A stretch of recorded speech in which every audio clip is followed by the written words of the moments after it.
The Eagles did win today. So just putting a bow on the Sunday night game. The Chiefs somehow find a way to do it. Always. Here they are. They don't even look that impressive to me so far this season. They're 3-0. They managed to do it. They're 3-0, and the Falcons, who honestly have maybe looked a little bit better than I even thought, because I was wondering if they might actually be frauds here and a little hyped up too much, perhaps like the team I cover. They're 1-2. So that's what it looked like tonight on Sunday night. We move on and try to keep things rolling here, and we will go. I liked RK was hosting last week because the Bears were on Sunday Night Football, and I liked how he did this. He said, winners go first. So hopefully we don't have an 0-5 all-city weekend at any point in the season, but this was not that. The Eagles do pull out a win over the Saints today, Fran, 15-12. This was a low-scoring game for a long time, and then it was like, okay, that money you spend on a running back, which I don't know, I feel like doesn't jive with the analytics crowd to spend money on a running back, but today it sure resulted in a win for the Eagles. Yeah, no question. And Saquon Barkley, a huge reason why the Eagles were able to come up with that win. And I think ultimately, when you look at this game, a really important win for Nick Sirianni, for this entire coaching staff, for this roster. You did not want things to tailspin going into a red hot New Orleans Saints house. And that offense was humming in both the pass game and the run game.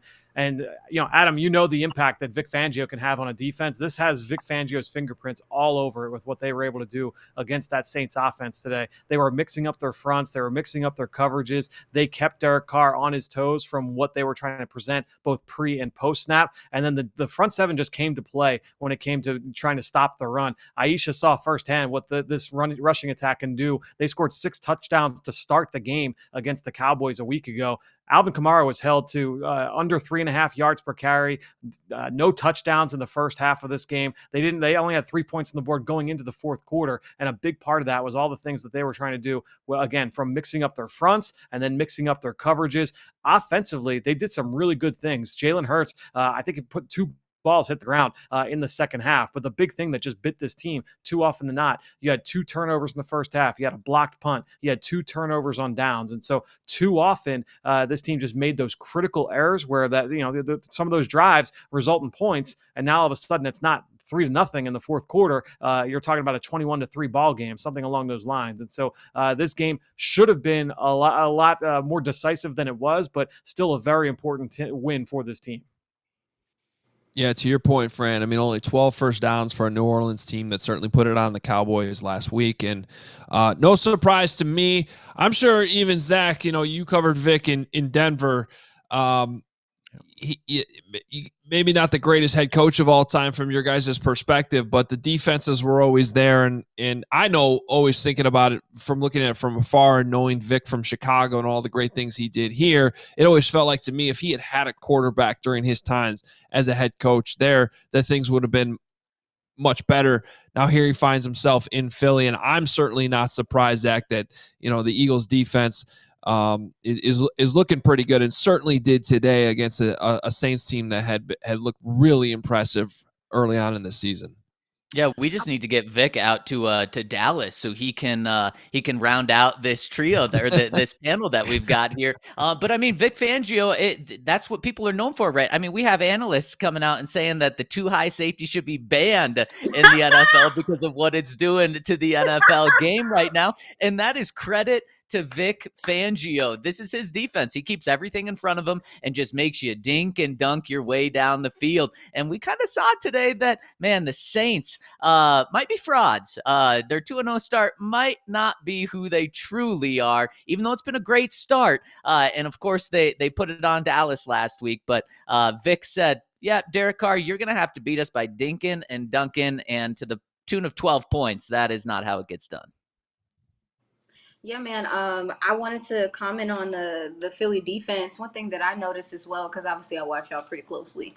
So the DT play, you can correct me if I'm wrong, but I think that Jalen Carter and Davis maybe played one of the better games in tandem than I've seen them play since they came into the league. I mean, just getting a lot of penetration up the middle, and they were just very sound in shedding and tackling a little bit more than I'd seen them to that point. And with the Eagles secondary, to your point, I think some of the disguises and some of the more zone stuff, and not just having these guys sit up and play men the whole time, is kind of helping out those guys on the back end as well. I mean, it's your team, but I'm just that's just my observation. I'm actually happy to see these DTs playing better, because I felt like last year they tapered down because of the depth, but this year it feels like they have a little bit more of an understanding of the position with Fangio. No, yeah, I mean, no question. Jalen Carter was outstanding in this football game, and he was constantly in Derek Carr's face. I think he got credited with 4 hurries from like the official stat sheet. My guess is that Next Gen Stats and Pro Football Focus, that number might get close to double digits, because he was in Carr's face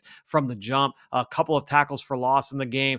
Didn't get credited with a sack, but again, just constantly harassing the quarterback. Jordan Davis did end up with a sack. The big thing that you wanted to see from Jordan Davis in this game was, could he show that consistency against the run? It was the first time he had a full sack in about a year, but last week against the Falcons played entirely from an 11 personnel set with 3 receivers on the field. And so the Eagles responded in kind and played a nickel. That kind of made Jordan Davis not as big of a factor in the game, but with the Saints playing with as much heavy personnel as they like to, that meant that the Eagles' base defense was on the field, and Jordan Davis did a really nice job throughout the majority of this football game. Like I said, under 3.5 yards a carry for Alvin Kamara. That's a win for the Eagles defense. And those D tackles in the middle, you throw Milton Williams in, number 97 as well, or number 98 as well. All 3 of those guys did an excellent job on the interior for this Eagles front. Yeah, seeing Bond and Nakobe Dean kind of seem like Yep. they're starting to get some chemistry playing the run. I think those guys play downhill and play very physical. But to y'all's point, I mean, yeah, they routed the Cowboys because the Cowboys don't have DTs that can do what your DTs do: hold up double teams, actually warrant double teams, so your linebackers aren't getting their asses whooped. So I hope I can say ass on here. But yeah, shout out to y'all. I hate to say it, but it was nice to see from you guys. So I'll probably go to a place that Bears fans don't want me to go to, but going back to last year's draft, Jalen Carter was number 1 on my board, and I wouldn't shut up about him. And all that off the field stuff, I frankly just didn't really care about it when it came down to the fact that the Bears had the number 9 overall pick. Number 1 overall, taking that risk, okay, I'll listen a little bit. But when it came down to number 9 and still being on the board there, I was all in on the Bears taking him. Now they move back 1 spot. They make the trade with the Eagles, Fran, and they end up taking Darnell Wright, who to this point at right tackle has been fine. But I always like to give offensive tackles at least into their 3rd year to really decide what they are. It takes time. I get it. He has not been horrible by any means, but he also has not been a dominant offensive tackle that you're hoping you're getting in the top 10. Now, I know Jalen Carter's season last year started off great. Second half, he kind of disappeared. Now he looks good again. Give us the vibe on what the Jalen Carter situation is in Philly right now, and how optimistic you guys are that they hit a home run with this pick, and try not to make Bears fans feel too bad about it. Well, I can't make any promises there on the second part of that, Adam, but I think when you look at Jalen Carter, just from a pure talent standpoint, he's everything you would have wanted if you were the Philadelphia Eagles. You trade up and you take him at number 9, and this is a guy that has game-wrecking ability every single time he steps on the field, and it's not just rushing the passer, it's defending the run as well. His quick first step, his anchor, his power to displace blockers and make plays in the backfield. He is consistently disruptive in both phases of the game. He's got a high motor as well. He's making plays outside the tackle box.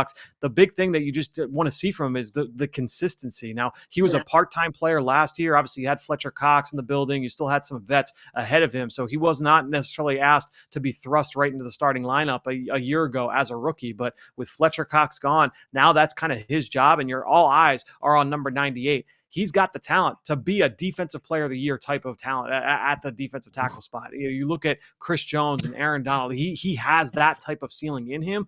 But now he's just got to be able to reach that. Now, we know that defensive tackles typically take a little bit of time to get going. They don't usually hit that ceiling until year 3, year 4. And so really what you're hoping to see is continued flashes from Jalen Carter. Certainly this was a big step in the right direction. You saw a lot last year. Aisha, you made the point earlier that he kind of tapered off as the second half went. Adam, you said the same thing. I think when you look at what Jalen Carter can be, you're hoping he can build off of last year. I went back and watched every single snap of his career this offseason from his rookie season, and I thought that he did some really nice things in the second half. It's just that whole defense really just went down the tubes, and so everything around him, that ecosystem, just was not fruitful for anybody that was going to try and produce. But I think when you look at Carter, the talent is absolutely there. He was a game wrecker every single time he went out there in training camp this week or this summer. Every single time you go out there for practice, there would be a player who'd be like, how did 98 get into the backfield as fast as he did? And you wish you could kind of get the rewind button and watch what you're doing, but you're on the sideline at practice, so you couldn't go and exactly see what he did. But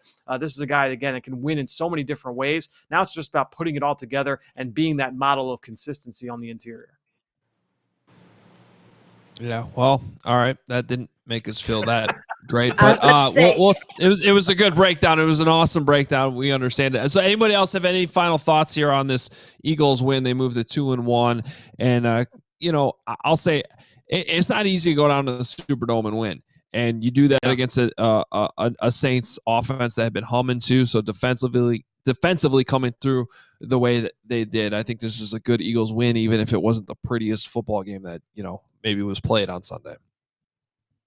And I mean, obviously, the Eagles know this better than anyone else, but their one Saquon Barkley easy catch that hit him in the hands for being 3-0. So, I mean, they're really picking up from where they'd left off midway through last year and really bouncing back, which I'm sure Eagles country is very relieved of.